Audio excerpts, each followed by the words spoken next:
오늘 아침 묵상할 하나님의 말씀은 에스라 9장 9절에서 15절까지 말씀입니다. 오늘 본문은 어제에 이어서 회개 기도의 내용입니다. 먼저 오늘 본문 9절 말씀을 보면 우리가 비록 노예가 되었사오나 우리 하나님이 우리를 그 종살이하는 중에 버려두지 아니하시고 바사 왕들 앞에서 우리가 불쌍히 여김을 입고 소생하여 우리 하나님의 성전을 세우게 하시며 그 무너진 것을 수리하게 하시며 유다와 예루살렘에서 우리에게 울타리를 주셨나이다. 기도의 내용을 통해서 고백하는 것은 유다 백성들이 바벨론의 종살이를 하게 된 것은 하나님 말씀에 불순종했기 때문입니다.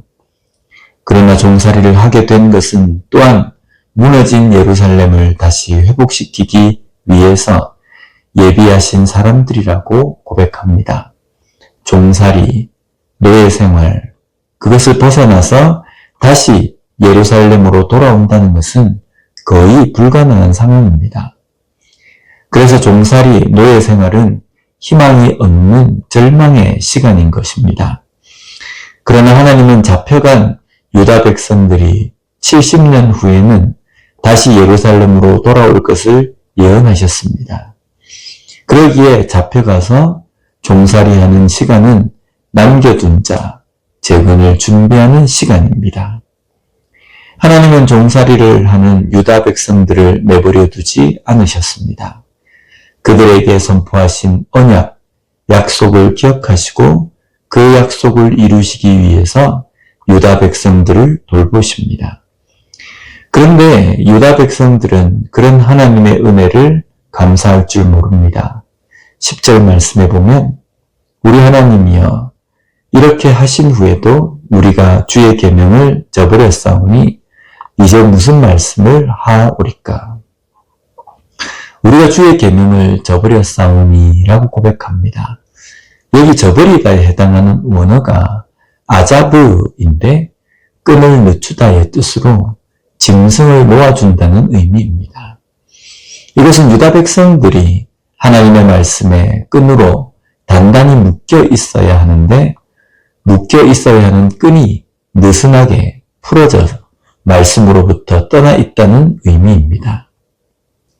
우리는 어제 이런 유다의 모습은 충분히 예상할 수 있는 모습임을 알았습니다. 그리고 신앙의 회복, 영적 회복은 이렇게 무너지게 하는 유혹과 시험을 이기기 위함이라는 것임을 묵상했습니다. 말씀에 단단히 묶여 있지 못하게 현혹하는 여러 상황과 일 가운데서 영적 회복을 한 유다 백성들은 넘어지지 않고 이겨야 합니다. 그것이 진정한 영적 회복이기 때문입니다. 그러나 많은 유다 백성들이 넘어집니다. 유혹에 넘어져 하나님의 말씀을 저버립니다. 바벨론의 포로로 끌려가게 된 때에는 이런 상황에서 하나님의 말씀, 선지자의 선포 앞에서도 목을 곧게 해서 듣지 않았습니다. 그렇다면 이번에 다시 넘어지게 된 유다 백성들은 어떻게 해야 합니까? 이제는 목을 곧게 할 것이 아니라 선포되는 말씀 앞에 무릎을 꿇어야 합니다. 죄를 깨닫고 그 죄에서 다시 돌이켜야 합니다.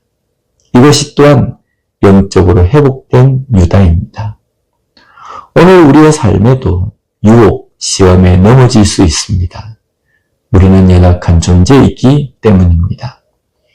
그러나 중요한 것은 깨닫고 회개하는 자리에 나아가야 합니다. 진정한 영적 회복이 있는 그리스도인은 돌이키고 회개하는 것입니다. 계속해서 11절부터 이어지는 내용은 하나님께서 금하신 내용을 고백하고 있습니다.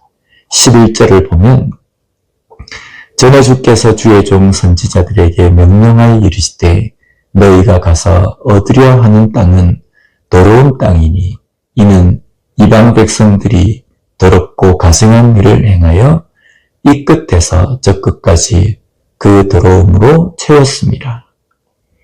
하나님은 가나안에 들어가게 되는 이스라엘 백성들에게 이미 가나안 땅을 차지하고 있는 백성들에게 물들지 말 것을 경고하셨습니다. 우리가 흔히 하나님은 어떻게 가나안 땅에 있는 거민들을 잔인하게 죽이라고 이스라엘 백성들에게 명령하셨는가 하고 말하는 경우가 있습니다. 그러나 하나님은 죄 없는 자들을 잔인하게 죽이는 것을 명령하신 것이 아닙니다. 그 땅에서 하나님을 알지 못하고 오히려 하나님을 대적하며 우상 숭배와 온갖 음행으로 땅을 더럽히고 있는 자들을 몰아내도록 하신 것입니다. 그리고 이스라엘 백성들은 그런 이방 문화에 물들지 말 것을 경고하셨습니다. 그런데 이스라엘은 이 경고를 무시했습니다.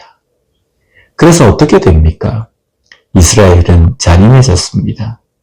자비 없이 고아와 과부를 업신여기고 법을 무시해서 뇌물을 받고 판결합니다. 하나님을 섬겨야 하는 장소에서 우상을 섬겼습니다. 섬기는 방법은 온갖 더러운 음행의 방법을 성전 안에서 행한 것입니다. 어떻습니까? 이것은 이스라엘 백성들이 몰아내야 하는 가나안 거민을 몰아내지 않은 결과입니다. 그리고 이 죄로 인해서 이스라엘 백성들은 마음이 완고해져서 죄를 깨닫지도 못하고 하나님의 말씀을 무시합니다. 이 결과로 하나님의 심판으로 인해서 북이스라엘과 남유다는 처참하게 다른 나라에 짓밟히고 죽고 포로로 끌려갑니다. 이 모든 것이 몰아내야 하는 가나안 거민을 몰아내지 않은 불순종과 그로 인해서 그들의 문화에 물들었기 때문입니다. 오늘 우리에게 주시는 하나님의 말씀은 우리가 이 땅에 살지만 이 땅의 문화에 물들지 말 것을 말씀하십니다. 물들지 말고 오직 하나님의 말씀에 충만한 삶을 살 것을 명령하십니다. 이것이 우리가 살 길입니다. 오늘 하루 세상 속에 살 때에 세상 속에서 살지만 세상에 물들지 않고 거룩한 백성으로 말씀을 놓지 않고 살아서 거룩함과 순결함을 잃지 않고 사는 그리스도인으로 사는 우리가 되었으면 좋겠습니다. 기도하겠습니다. 하나님 아버지 감사합니다. 오늘 말씀을 통해서 다시 한번 우리가 이 땅의 삶을 살아가며 주의하고 경계하며 대비해야 할 것이 무엇인지를 깨닫게 해주시니 감사합니다. 우리의 영적인 상태를 뒤흔드는 여러 가지 유혹과 시험과 그런 문제들 앞에서 말씀으로 믿음으로 견고하게 서서 흔들리지 않는 신앙으로 살아가는 우리가 되게 하여 주시옵소서. 세상에 살지만 세상에 물들지 않고 오히려 선한 영향력을 미치며 살아가는 그리스도인이 되게 주님 붙들어 주시옵소서. 예수님 이름으로 기도드립니다. 아멘.